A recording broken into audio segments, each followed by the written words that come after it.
3 times the West has reached agreements, or almost reached agreements with North Korea, only to see them fall apart.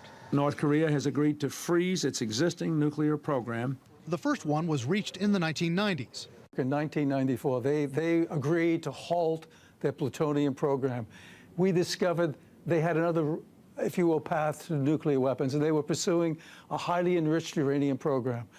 That was in violation of the agreed framework, certainly the spirit of the agreed framework.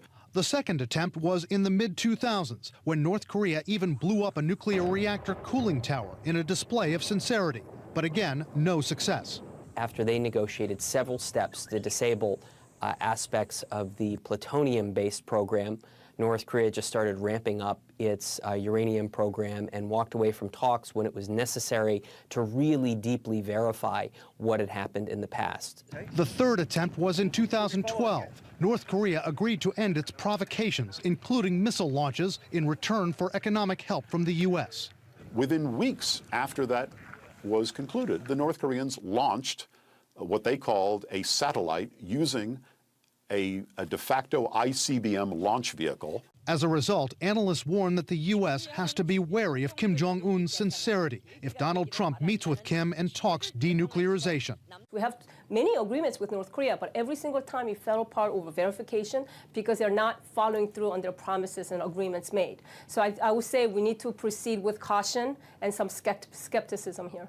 But experts say North Korea threatening to scuttle the summit between Kim Jong-un and Donald Trump could simply be a negotiating tactic. The North Korean leadership doesn't hold summits unless they think they will get something for it in return.